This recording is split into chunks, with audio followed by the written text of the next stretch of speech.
Hello and welcome to मध्य मुकाबिल। मैं हूं रबिया खान और मेरे साथ मौजूद हैं रऊफ क्लासरा। सबसे पहले नजर डालते हैं आज की कुछ अहम डेवलपमेंट्स पर। भारतीय हुकूमत का पहलगाम वाक़े का बयानिया फ्लॉप हो गया। दुनिया का भारतीय मौक़िफ़ मानने से इनकार। मोदी हुकूमत ने पाकिस्तान के यूट्यूब चैनल्स बंद करना शुरू कर दिए। क्या सिफारती महाज पर नाकामी के बाद हिंदुस्तान बयानिए की जंग भी हार गया?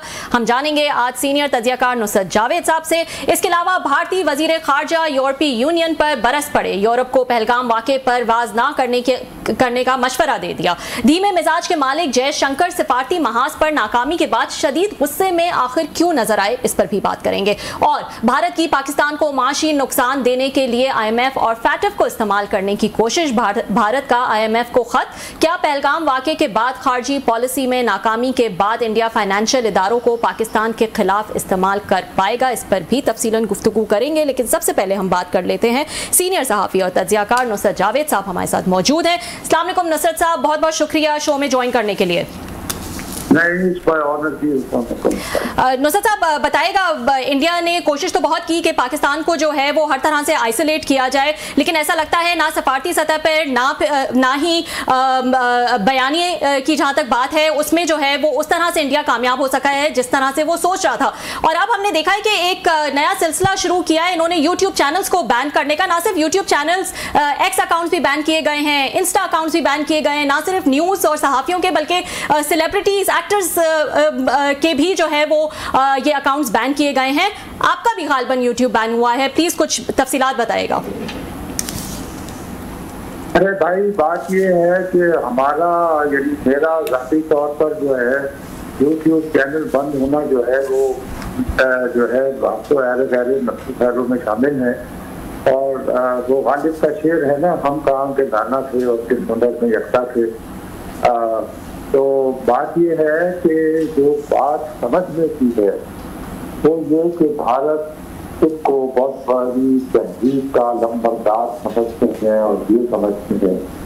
तो मेरे जैसे बंदे, मेरे कितने भाई वहाँ पे फॉलोअर होंगे, 300 नहीं 500 होंगे, अगर उन तक भी मेरी बात नहीं पहुँचने देते और इतने पैनिक के आलम में हैं और ये साबित करते हैं कि इनका अपना कमजोर बयानिया है। और मेरी बात का बुरा ना माने, अगर पाकिस्तान से आया बयानिया जो है वो इतना ही बुरा है तो बदकिस्मती से ये भारतीयों को आज तक क्योंकि अखंड भारत से बहुत ख्वाब आते हैं तो उनको ये भी इल्म होना चाहिए कि ये जो जबान इनकी ये बड़ी मुक़द्दस तस्वुर होती है संस्कृत, तो उसकी ग्रामर जो है वो पानीनी में लिखी थी और पानीनी जो है वो मर्दान के करीब थे लाहौर तक। तो अगर इस खत्ते से, इस इलाके से इतनी ही नफरत है तो फिर संस्कृत को भी बैन करते हैं भाई। इसके अलावा बात ये है कि वो मुल्क यहाँ पे के नाम निहाद बॉलीवुड है, तो फिल्में बनाता है, इससे बड़े बड़े एक्टर हैं। तो फिर मैं कहने को मजबूर हूँ कि एक जमाने ये थे जब इंडिया की फिल्म इंडस्ट्री अपने अरूज पर थी तो उसकी वजह भी वो लोग थे जो यहाँ से गए। अगर शाहरुख खान जो है उसकी रूस भी तो यहाँ से जमरूद में है और पहले थोड़े वो तो मुसलमान होगा। दूसरी तरफ से देखें तो ये जो बड़ी रणबीर कपूर फैमिली है तो उनकी रूस कहाँ की है, देवानंद की कहाँ की है। तो ये इसका मतलब है दिलीप कुमार सर, दिलीप कुमार जो है वो जो है वो इस खत्ते में है जिसको आजकल पाकिस्तान कहा जाता है और उससे वो घबराता है और हर फैनेटिक जो है वो हमेशा क्रिएटिविटी से ही रहता है। जी, तो ये बताइएगा ना नुसरत साहब, आजकल जो है वो हर जगह एक ही चीज़ है कि अब जब 2 हफ्ते तकरीबन इस अटैक को, ये जो पहलगाम इंसिडेंट हुआ है इसको गुजर चुके हैं, क्या अब भी किसी जंग का, किसी एस्केलेशन का कोई ख़तरा अब भी मौजूद है? कोई चांस अब भी मौजूद है? जिस तरह की सुबकी जो है वो मोदी को मिली है, चाहे इंटरनेशनल सतह पे हम देखें या अपने ही घर में एक वो कमिटमेंट ट्रैप में जो है वो फंस चुके हैं, अब भी मौजूद है किसी किस्म का खतरा? मेरा अपना ये ख्याल है जी कि तमाम तर भड़कों के बावजूद पाकिस्तान, भारत जो है इस वक्त खुद को वहाँ महसूस कर रहा है जैसा पाकिस्तान 1965 के दौरान महसूस कर रहा था, जंग के दौरान। उन दिनों हमारे फील्ड मार्शल साहब को ये गुमान था कि वो सीटों और सेंटों के रुकन हैं, अमेरिका के बहुत ज़्यादा इत्तेहादी हैं और उनके साथ जो भारत की जंग है तो उसमें भारत के खिलाफ अमेरिका उनके साथ खड़ा हो जाएगा। ऐसे नहीं हुआ। जैसी जंग शुरू हुई तो अमेरिका ने पाकिस्तान और भारत दोनों के खिलाफ जो है वो पाबंदियां लगाई। अब मोदी साहब उसी स्टेट ऑफ माइंड में थे जैसे कभी हमारे अयूब खान हुआ करते थे, पहले तो उसने तो मेरा अवधि मौजी करवाया था और वो आया था मेरे गुजरात में और मैंने उसका जलसा करवाया था। तो ट्रम्प के होते तो गन भी कोई, लेकिन जैसे ही वो मामला गड़बड़ होता है तो ट्रम्प इंतहाई बहुमत से कहता है कि ये तो 1500 साल से दूसरे बताज यानी गली के लौटे नपालों की तरह लड़ते रहते हैं। यानी उसने इस बात को संजीदा ही नहीं लिया।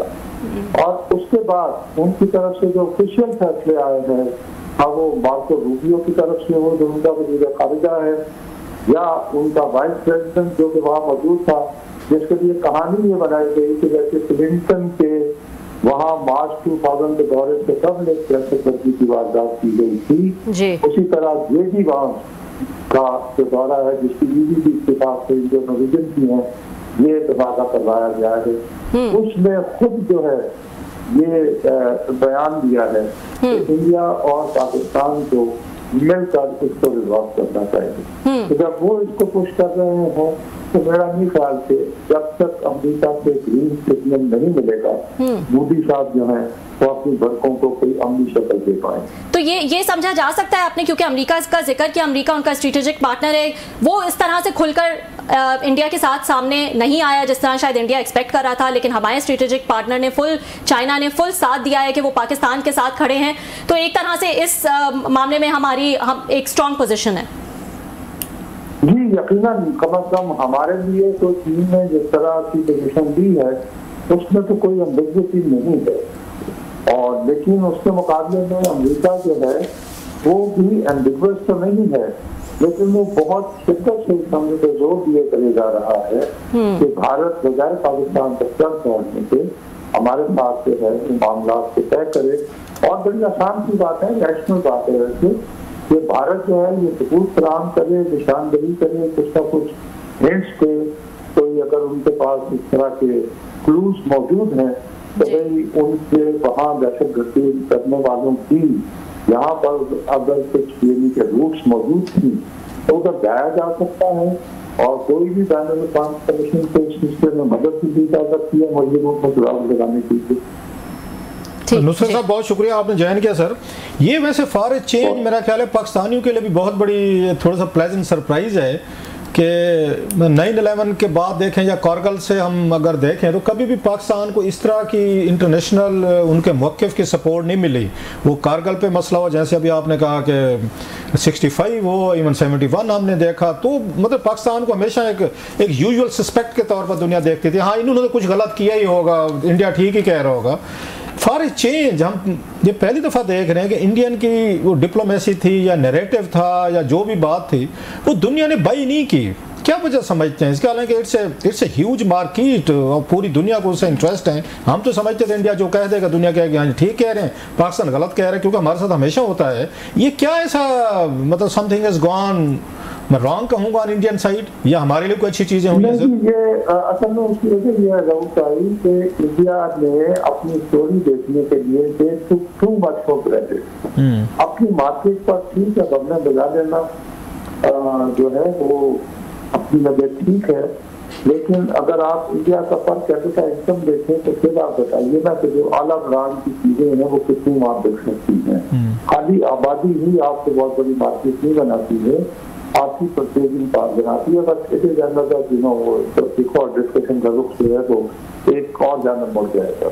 असल बात ये है कि इधर पहलगाम का हमला होता है और उसके 10-12 मिनट बाद आप सारा मलबा उसका जो है वो पाकिस्तान पे डाल देते हैं। ये एहसास किए बगैर कि यार वाकया आपके जरिए इंतजाम उस इलाके में हुआ है जिसको आपने 2019 से आप वहाँ के मुसलसल नाम लिहाज सिक्योरिटी और क्लियरेंस की कार्रवाइयों में मौजूद थे। सवाल उठता है कि अगर बहुत आपके 4 आदमी थे और वो इस तरह लोगों को गोलियों से ढूंढ रहे थे तो आपकी सिक्योरिटी एजेंसी कहाँ? और अगर फर्ज करें ये वाकया हो भी गया तो आप अप्रैल 22 को वाकया हुआ है, तो आप कुछ तो यार एक बंदा भी पकड़ लेते, वो ना पकड़ लेते तो ये तो बता देते कि कम से कम इस रास्ते से भी वो निकल गए हैं, कहीं ना कहीं कुछ तो सबूत दे ना। और इससे ये कह देना कि ये पाकिस्तान ने करवाया है, तो ये तो सब नहीं करेगा just because you are youth market आबादी के हवाले से। मैं अगेन कहता हूँ you are youth market, but आबादी के एतबार से नहीं, मैं पर कैपिटल इनकम की तरह से नहीं देखूंगा और बाइंग पावर के हवाले से। तो सर क्या वजह है कि इंडियंस अपनी इस मामले में रेपुटेशन वो लूज कर गए हैं, या दुनिया ज्यादा मैच्योर हो गई, या हम समझदार हो गए कि हम इन इशू से खुद को दूर रखना शुरू हो गए? मेरा ख्याल है कि दुनिया थक गई है। और यदि देखिए रूस और यूक्रेन 2002 से यानी 22 से मुसलसल झगड़े में है, फिर गजा का वाकया चल रहा है, अब उसमें एक नया पौड़ा पड़ गया है हमारे पंजाबी लोग दुनिया कब तक जो है इस तरह के वो बर्दाश्त करती रहेगी। पीपल बॉन्ड बदल के आप ये जैसे ये इससे पहले जो कुछ हुआ है, यूक्रेन के कितने महाजे यूरोप में खपाए हैं, सीरिया के में जो कुछ को बदमनी लगी, उसमें यूरोप के जो हालात जो बन रहे हैं, वहाँ पे जो एक्सट्रीम राइट आगे आ रहा है, अब उसमें खुदा न खास्ता अगर पाकिस्तान इंडिया की जंग शुरू हो गई तो एक कितना डीप क्राइसिस हो जाएगा, तो पूरे का पूरा जो है वो आलमी निजाम में धराम से गिर जाएगा। इसलिए ये साबित होगा कि ये अक़वाम मुत्तहिदा की लीग ऑफ नेशंस जैसी चीज है, बाकी मुल्क भी ऐसे हैं और दुनिया में कोई उसूल नहीं है। कोई भी मुल्क किसी भी मुल्क पर कोई भी इल्जाम लगा के किसी भी वक्त उस पर चर्चा हो सकता है। तो आई थिंक इस तरह की सिचुएशन में, and of course we have also behaved very normally very casually. मिसाल के तौर पर हमने तो कोई वो इस तरह की चीखमदार नहीं की जैसे उनका एक पागल का दीवाना वो करता रहता है, क्या वो उसका नाम है, मैंने तो उसको इतना नहीं सुना। मुझे तो ज्यादा एक्चुअली अफसोस होता है when I hear people like you know Barkha Dutt and all that, तो इतनी चीजें इतनी पुरानी जर्नलिस्ट हैं, लेकिन जब वो भी एक बार बावजूद कर रही हैं तो दुख होता है कि बस वो मकसद ये कि दुख है। शायद भारत में इन दिनों नफरत ही दिख रही है। अच्छा सर, आप क्योंकि यहाँ पे भी हम लोग भी देख रहे हैं, अपने टीवी चैनल्स को देख रहे हैं, शोज भी कर रहे हैं, इंडियन चैनल्स को भी यहाँ पे किसी ना किसी तरीके से देख लिया जाता है, कोई ना कोई क्लिप्स वगैरह। अब तो सोशल मीडिया की एज है, अब इन दोनों को कैसे कंपैरिजन करेंगे? Both are in the middle of, मतलब ये तो नहीं कहूँगा वार, तो नहीं कहूँ वार ऑफ वर्ड्स तो चल रही। अब दोनों का कैसे कंपैरिजन करेंगे? बीइंग एन ओल्ड गार्ड, आपने इंडिया में भी रिपोर्टिंग की है बड़ा सा, वहाँ पे जाके भी आप रिपोर्टिंग करते हैं, वहाँ भी जानते हैं उनकी डायनामिक्स भी, मीडिया को भी जानते हैं, वहाँ पे आपके तल्लुकात दोस्तियाँ भी हैं, पाकिस्तानी मीडिया को भी, इनको स्क्रीन को अभी आप देख रहे हैं, तो हाउ डू यू, मतलब इसमें इसका कैसे आप इसका एनालिसिस करेंगे दोनों ममालिक की स्क्रीन का? हमारी सहाफत से जो दबाव आया है उस पे तो से दो राय हैं जी। मैं ये कहता हूँ कि जहाँ तक जंगी जुनून भड़काने वाली बात है, उसमें मेरा नहीं ख्याल कि कोई एक जमाना होता था कि हमारे यहाँ से कुछ लोग जो है वो जैसे वो एक लाल टोपी वाला दीवाना होता था, इस तरह से जो लोग वो आग भड़काने में आगे रहते थे, लेकिन वो भी अक्सरियत की नुमाइंदगी नहीं करते थे साहब। भारत में तो मैं वही कह रहा हूँ कि अब तो आपको एक्सेप्शन ढूंढना नामुमकिन हो गया है।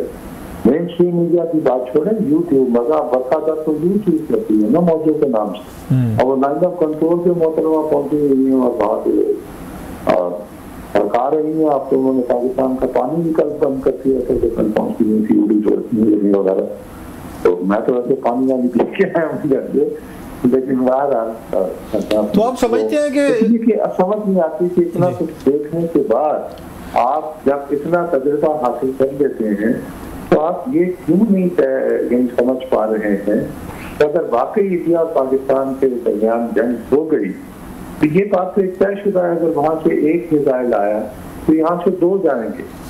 इस किस्म की हमारी लीडरशिप है, अस्करी लीडरशिप है, क्योंकि हमें शुरू से जो है हमारा जहन ही ये है कि हम भारत के मुकाबले में छोटा मुल्क है, तो लिहाजा you have to act react in a more aggressive manner, वरना आपका सर्वाइवल मुश्किल हो जाए। तो मेरा नहीं ख्याल। दूसरा ये कि जवाब भी नहीं बनता है कि आप समझता देखिए ना, पहले दुनिया ने आपका साथ दिया तो बहरहाल कारगिल पे उनका केस हमसे ज्यादा मजबूत था। मानते हैं आप, इसलिए आप बेच पाए। इस दफा आप इसलिए नहीं बेच पाए हैं कि आपका केस मजबूत है।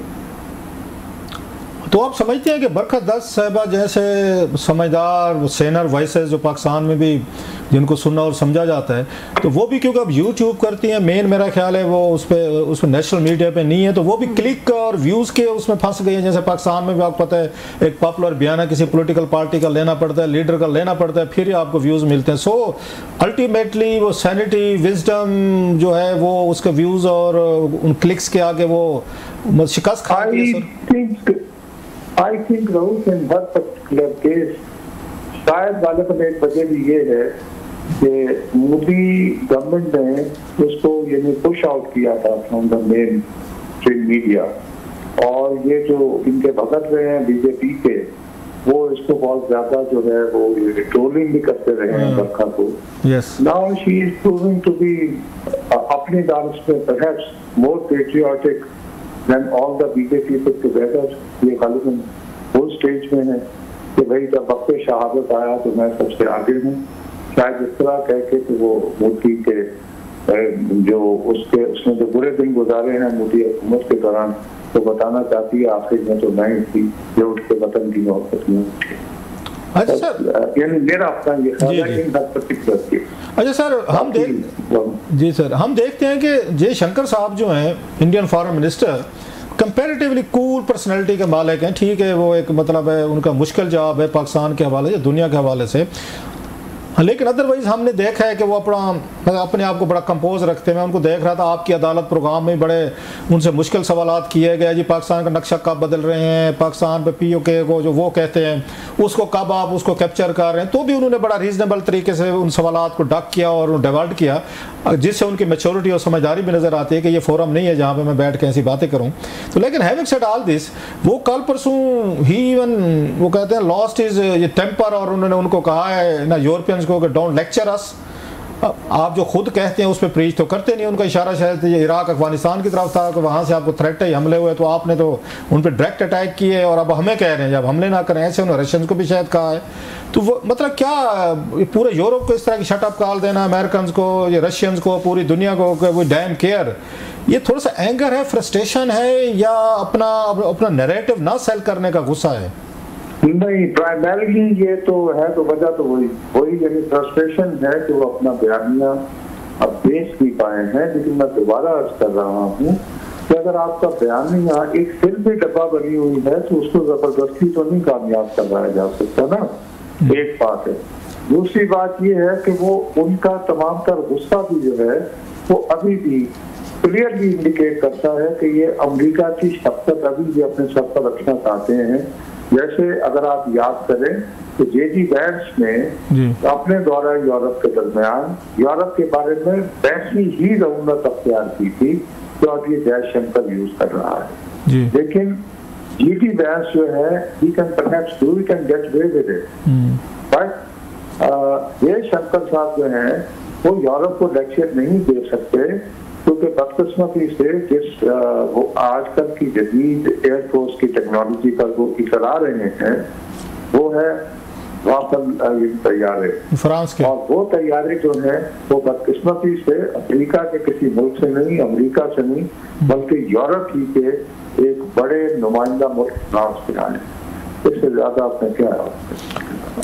अच्छा सर, इन हालात में आपको लग रहा है कोई बातचीत का इम्कान, जब पूरी दुनिया कह रही है कि जॉइंट इन्वेस्टिगेशन करें और ट्रंप साहब ने भी कहा है कि दोबारा अपने बातचीत करें, लगता है कोई एक दफा इशू इतना हाईलाइट हुआ है दोबारा शायद? नहीं, आई डोंट थिंक कि ये अभी भारत के इंटरेस्ट में भी है कि ये नो विन नो वॉर वाली जो पोजीशन है ये जो है ये सस्टेन करे, ये डिक्टेट करे, और उस दौरान भारत ये कहानी बनाता रहे कि उसे कोट अनकोट दोस्तों ने करना छूट दिया मुश्किल के लिए। अच्छा सर, लास्टली सर उसका ये ख्याल है कि नो वॉर नो विन वाली सिचुएशन जो है वो इकोनॉमिकली पाकिस्तान को डैमेज करती है और उसको फायदा देती है। अच्छा, लास्टली मोदी साहब ने भी IMF को लेटर लिखे और पाकिस्तान में साफ ज़रा जो आपस में पॉलिटिकल प्लेयर्स हैं, इमरान खान साहब के नाक़िद हैं, वो इक्वेट कर रहे हैं कि पहले इमरान खान साहब ने ये अगर 2022 में IMF की डील तोड़ी थी जिससे पाकिस्तान इकॉनमी को बड़ा लॉस हुआ, डॉलर 155 से 182-88 पे गया, फिर ऑनवर्ड गया।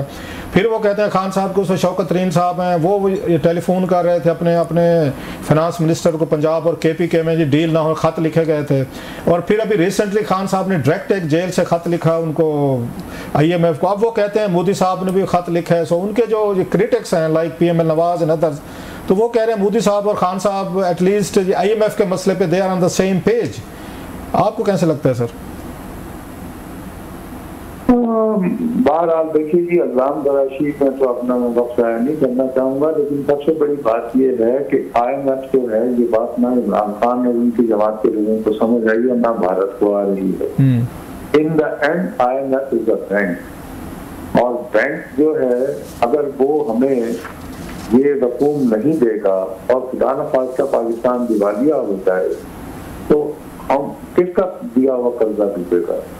IMF का। और IMF को चलाने वाले जो दीगर बड़े ममालिक हैं, तो फिर बिलाखिर हम जिस कर्जे के आगे जवाबदेह होंगे वो तो चीन जैसे दोस्तों का ही होगा ना, तो वो शायद दरगुजर से काम ले ले। तो उसके बाद जब मैं ये कह दूँ जब बैंकरप्सी हो जाए तो बैंकरप्सी के बाद you don't owe anything to anybody ना जी। तो IMF जो है वो अपने इंटरेस्ट में हमें पैसे दे रहा है, हमारे इंटरेस्ट में नहीं दे रहा है। वो इसलिए दे रहा है कि अगर हमारी इकोनॉमी सस्टेनेबल रहेगी तब ही हम जो है उसके वाजिब अदा कर सकते हैं। अच्छा, ये आपको लगता नहीं है कि इंडिया की इससे एक माइंड सेट से कि वो समझते हैं कि अपन ही भगवान है और पूरी दुनिया जो है हमारे इर्द गिर्द ढूंढती है और मतलब घूमती है, पूरा यूरोप भी वही कुछ करे जो हम चाहते हैं, उसके बाद ये रशियंस भी, चाइनीज़ भी, अमेरिकन भी, ऑफ कोर्स पाकिस्तान का तो पहले एक्सपेक्ट करते हैं कि you should fall in line. तो ये थोड़ी सी चीज़ अब उनके उसके नहीं जाना शुरू होगी अगेंस्ट एक मतलब हम्बल होने की बजाय, लाइक मतलब बड़ी पावर है, बड़ा मुल्क है, बड़ा जमहूरियत है, एक ज़र्फ भी बड़ा होना चाहिए। तो ऑल ऑफ सडन हम देख रहे हैं कि वो कह रहे हैं कि पूरी दुनिया वही कुछ करे जो हम चाहते हैं। अल्टीमेटली मतलब IMF को भी कह रहे हैं कि आप इनका मतलब हमने तो हुक्का पानी बंद कर दिया है, आप इनकी माली सप्लाई भी बंद करें। I think जी ये जो बिग पावर जो उनका कॉम्प्लेक्स है, India is still tourist attraction.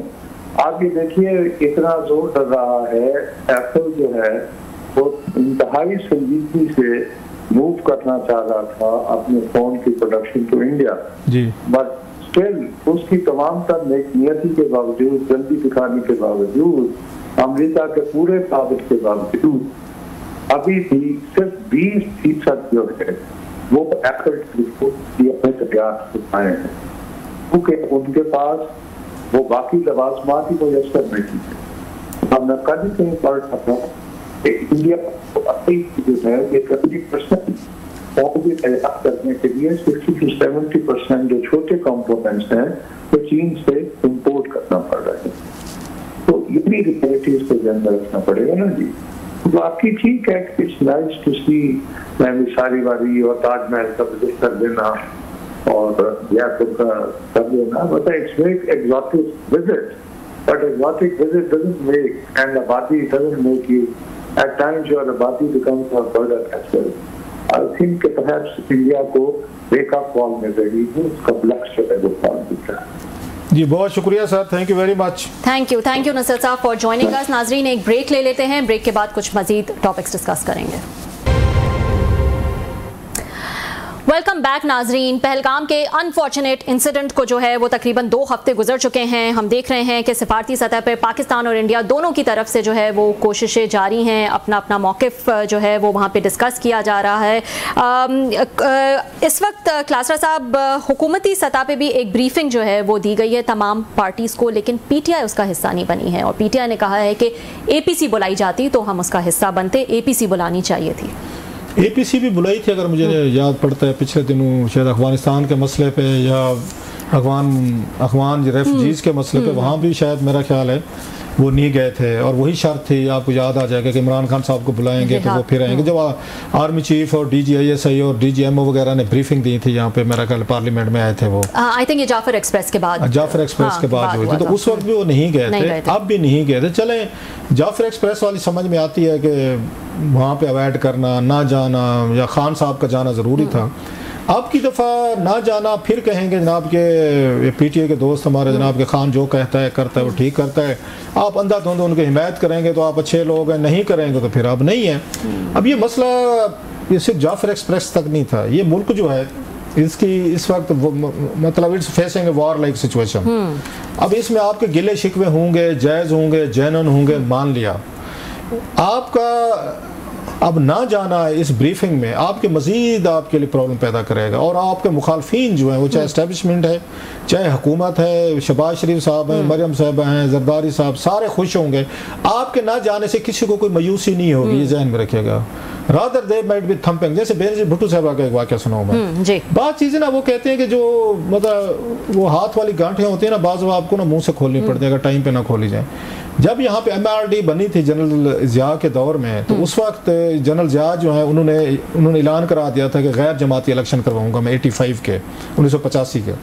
तो MRD में बेनज़ीर भुट्टो साहब भी थी, असगर खान साहब भी थे, नवाब जहां नसरुल्लाह भी थे, तमाम पार्टीज थी। मेरे ख्याल मौलाना, मैं ठीक कह रहा हूँ, शाह नूरानी साहब, बड़े बड़े बिग गन्स अपने दौर के बड़े लोग थे, सारी बहुत बड़ी पार्टी थी। सही। तो उन्होंने कहा जनाब मैं गैर जमाती में इलेक्शन कराऊंगा। इन्होंने कहा जनाब पॉलिटिकल पार्टीज ने कहा इजलास बुलाते हैं, हम तो गैर जमाती में इलेक्शन में हम शिरकत नहीं करेंगे, इस पर गौर करते हैं, गौर फिक्र करते हैं। इजलास बुला लिया गया। अब इन्होंने जनाब इजलास में बैठ गए और बड़ी इसके बाद अच्छा ये इधर बैठ गए इजलास में, मेरा ख्याल एबटाबाद में हुआ था अगर मुझे याद पड़ता है, तो वो जनाब जनरल ज़िया साहब के बारे में कहते हैं वो वहाँ पे उस पर बैठ गए, जय नमाज पे बैठ गए, वो उधर दुआ करने लग गए, ये इधर फैसले करने लग गए। जनरल ज़िया की ये दुआ थी कि अल्लाह करे ये कहें कि हम गैर जमाती इलेक्शन का बॉयकॉट कर रहे हैं, that's what he wanted. Benazir Bhutto साहब और बाकी तमाम लोगों ने बैठ के ये कहा जनाब जनरल ज़िया के जमाती गैर जमाती इलेक्शन में हम हिस्सा नहीं लेते, नहीं लिया।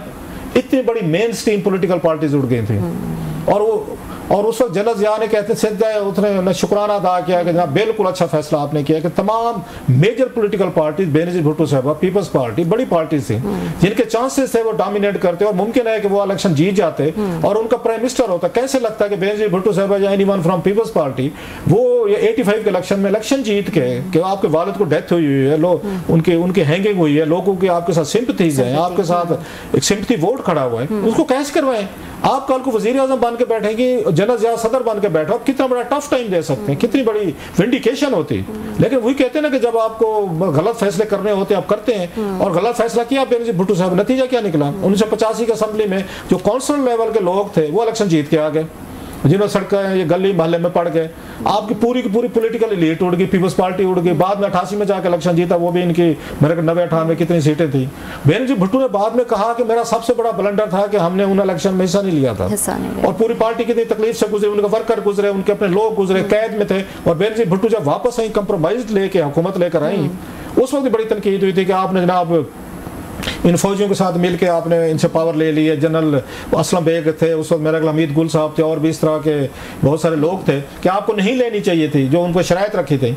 तो बीबी ने बड़ा खूबसूरत जवाब दिया था, उसने कहा कोई आप खुदा का खौफ करें, 10 साल से मेरी पार्टी इस वक्त उसमें है, स्ट्रेस में है। बाप को फांसी लग गई, भाई कत्ल हो गए, वर्कर फांसियां लगे, जला दिया, लोगों पे तशद्दुद हुआ, शाही किले में गए, कितना कुछ हुआ। कम से कम मेरे आने से उनको रिहाई मिली है, रिलीज हुए। वर्कर को थोड़ी सी उम्मीद तो दें, 10 साल से लड़ रहे हैं। अब मैं कहती मैं अभी वज़ीर आज़म नहीं बनती, मुझे लोगों ने वोट दिया है। आप कहते जनरल बेग साहब ने कंपनी के आप वो करें। और बेनज़ीर भुट्टो साहब ने मेरे ख्याल 300-400 जो डेथ रो पे थे, प्रिजनर थे, उनकी सजाएं माफ हुई थी, उन्होंने उनको मेरे ख्याल उम्र कैद कर दिया था। सो सम टाइम एक फैसला गलत किया हुआ 85 का, आपको कितने साल लगे उसको जाकर ठीक करने में, और अभी भी ठीक नहीं हुआ, क्योंकि इतने सारे पॉलिटिकल लोग आ गए थे सामने जो मतलब अपने अपने हल्के खत्म हो गए ना, पीपल्स पार्टी के सारे हल्के वो उड़ गए ना, एमएनए कोई और बन गए ना, लोगों को स्पेस दे दिया आपने, आपने स्पेस दे दिया। अब आपके एमएनए के पास कुछ नहीं था, लोग आपके पास क्यों आते हैं? तो बेनज़ीर भुट्टो का एक एमआरडी के जरिए गलत किया गया फैसला उनको पे, यही फैसला उसने नहीं होने दिया था, आसिफ अली जरदारी ने। ये इसकी देखें जरा 2008 में जब बेनजीर भुट्टो ये कत्ल हुई थी, उस वक्त भी ये इन्होंने नवाज शरीफ साहब ने ऐलान कर दिया था जी हम इसका इलेक्शन का बैकआउट कर रहे हैं। मुशर्रफ बैठा था कि बेनजीर भुट्टो साहब कत्ल हो गया, हम नहीं लड़ते। तो जरदारी ने ये नवाज शरीफ को कायल किया था कि इलेक्शन लड़ना चाहिए, और इमरान खान साहब ने उसका बैकआउट जारी रखा था कि मैं मुशर्रफ के नीचे नहीं लड़ता। नतीजा क्या हो गया, इमरान खान साहब पार्लियामेंट से निकल गए, नहीं आ सके। तो जरदारी साहब ने कंपनी ने हुकूमत बनवा ली, नवाज शरीफ को भी लिया, उनको वहां पंजाब मिल गया। So some time you have to use your some, मतलब गुस्सा हर वक्त जो है वो नहीं चलता। खान साहब गुस्से में बैठोगे, मेरे बगैर मुल्क नहीं चलेगा, मेरे बगैर जंग नहीं होगी, मेरे बगैर फलां चीज नहीं होगी। अब आपने ना जाके उसमें कौन सा मौलाना फजल रहमान को उन्होंने बुलाया हुआ था, या उन्होंने जरदारी साहब बैठे हुए थे, या उसमें कुछ दूसरा, मेरा ख्याल है जो मैं अगर ठीक समझाऊं तो सेकंड टीयर के लोग उन्होंने बुलाए हुए थे, कुछ स्पोक्समैन तर्जमान टाइप इस तरह के गए थे। अगर नहीं भी थे, आपकी पार्टी के चेयरमैन जो बैरिस्टर गोहर है, आप तो बानी चेयरमैन है ना, आपको बुलाना चाहिए था। मान लिया हम तो पहले दिन से कह रहे हैं जी खान साहब को भी ले, आप तो खुद कहते थे मैं चोर डाकुओं के साथ नहीं बैठूंगा, आप तो कभी बैठे नहीं है पूरे 3.5 साल में। बड़ी बड़ी अहम ब्रीफिंग थी, आपने नहीं होने दी। आज अब कहते हैं नहीं जनाब मैंने बैठना है जब मैं जेल में हूँ। चलो भाई मैं तो कहता हूँ ले आए खान साहब को, नहीं ला रहे, दे आर हैप्पी। आपको लगता है कि आपके ना आने से अस्करी क़यादत को फर्क पड़ेगा, या कोई शहबाज शरीफ साहब 2 दिन वो फाका कर लेंगे, रोजा रख लेंगे, जनाब खान साहब नहीं है तो मैं भी जनाब 2-4 दिन गम में गुजारता हूँ। I doubt it. सो इस तरह की चीजें आप करके अपने खिलाफ ही चीजें खराब कर लेते हैं, और फिर कहते हैं यार देखो हमारे साथ जुल्म ज्यादती हो रही है। अच्छा, खिलाफ से ज्यादा आपको लगता है कि अब बात इस हद तक पहुंच गई है कि इररेलेवेंस जो है वो नजर आ रही है पार्टी की, कि अब तो ये इतनी कोई इस तरह की उन पे तनकीद या ऑपोजिशन कि भाई वो पार्टिसिपेट नहीं कर रहे, वहां से हुकूमती साइड से नजर आए, या पाकिस्तान पीपल्स पार्टी की तरफ से कोई तनकीद नजर आए, या और दूसरी जगहों से, तो ऐसा भी नहीं है। तो एक तरह से एक इररेलेवेंस जो है वो आहिस्ता आहिस्ता क्रिएट कर रही है पीटीआई। और मुझे बताएगा कि इलेक्शन के बाद से अब तक जो है वो यही कुछ रवैया पीटीआई का रहा है, और तभी हम देख रहे हैं कि पार्टी में एक टूट फूट नजर आई है, कोई अलायंस जो है वो नहीं बना सके। बड़ी उम्मीदें थी मौलाना को साथ शामिल करने की, वो भी उन्होंने खो दी। तो अपने आप को आहिस्ता आहिस्ता इररेलेवेंट कर लिया है। बड़ा अच्छा सवाल है। इररेलेवेंस की बात की मौलाना साहब से शुरू करते हैं। मौलाना साहब से अगर उम्मीद थी तो इमरान खान साहब उनकी पार्टी की, तो मेरे मुंह से कभी सुना आपने डे 1 से, हालांकि बड़ी मीटिंग्स हो रही, मैं क्या कहता था बैठ के, बड़े मतलब हमारे जैसे एक थोड़ा सादा से इंसान को जो इतने सियासत को थोड़ी रीडिंग होती है, अंधे को भी नजर आ रहा था कि मौलाना और आपका नहीं हो सकता। आपने खुद उनके दर पे गए, जलील हुए, कावे चाय पी, उनका बजट बढ़ाया, किचन का सब कुछ किया, लेकिन क्या मिला? आपका ख्याल था कि मौलाना साहब के साथ हम कर लेंगे। गए भी किसके घर पे, जिसके साथ सबसे ज्यादा बड़ी दुश्मनी थी आपकी, और जिसके साथ वोट बैंक आपने वो शेयर करना है। सो लग रहा था कि नहीं हो सकता। आपने कहा नहीं हमने वहां से जाना है, चलें। आप वहां चले गए, पार्लियामेंट में नहीं गए। आपको पार्लियामेंट में जाना चाहिए था, जो बात आपके ना रेलिवेंट रहना चाहिए थी। ये फोरम्स हैं, आपको उसमें हुकूमती ब्रीफिंग में भी जाना चाहिए, पार्लियामेंट्री कमेटी की ब्रीफिंग होगी उसमें भी जाना चाहिए। आप you are a political force, you have to act like a political force. आप आइसोलेशन में ऑपरेट कर रहे हैं, मतलब अकेले ही चल रहे हैं। आप समझ लिया है कि हमारे बगैर ना मुल्क चलता है ना रियासत चलते हैं, अगलों ने चला के दिखा लिए, जैसे भी चला रहे हैं बकौल आप गलत मान लिया जी, गलत चला रहे हैं ना। तो थोड़ा सा आपको अपने अंदर फ्लेक्सिबिलिटी इमरान का, अब हालत ये हो रही है जो आपने कहा रेलेवेंस से होती जा रही है। अब उनको इमरान खान साहब को मिलने नहीं देते। ये कभी सुनते थे कि पहले इमरान खान साहब अंदर से नाम देते थे, रोब दबदबा था थोड़ा सा। आपने इतना ज्यादा अपने आप को वो कर लिया है इसमें, मतलब रोज के हंगामे, रोज के झगड़े, लड़ाइयाँ। अब वहां पे वो अलीमा खान साहब को नहीं मिलने देते, वो बेचारी वहां से अपने उस पिकेट से वो पैदल मार्च कर रही होते। तो कितने लोग होते पिंडी में, आपको बहुत सीटें जीती हैं जो जीती हैं, इतने हजारों लाखों आपके फॉलोअर हैं, तो अलीमा खान साहब के साथ कितने लोग जाते हैं? आपकी पार्टी के लोग नजर नहीं, अब तो पार्टी के एमएनए नजर नहीं आते। चले इनके पार्टी के इस वक्त कुछ 90 के करीब, 90 या 100 के करीब तो एमएनए है ना, वो चले उसमें सुन्नी कौंसिल इत्तेहाद मिला मलू के, और रोजाना वो 100 एमएनए भी नजर आए तो चंगा भला जुलूस हो जाता है वहां पे। ठीक, इसी पॉइंट पे एक ब्रेक ले लेते हैं नाज़रीन, ब्रेक के बाद दोबारा हाजिर होंगे। वेलकम बैक नाजरीन। पहलगाम के अनफॉर्चुनेट इंसिडेंट को 2 हफ्ते गुजर चुके हैं, और हम देख रहे हैं कि इंडियन सतह पर और पाकिस्तानी दोनों अतराफ जो हैं वो सफारती सतह पर अपनी अपनी कोशिशों में जारी हैं। उम्मीद की जा रही है दूसरे ममालिक से भी कि किसी किस्म की एस्केलेशन जो है वो ना हो, और कोई ऐसा मिस एडवेंचर जो है वो इंडिया ना करे। हम उम्मीद करते हैं कि बेटर सेंस प्रिवेल्स। आज के लिए इतना ही, कल आपसे फिर मुलाकात होगी।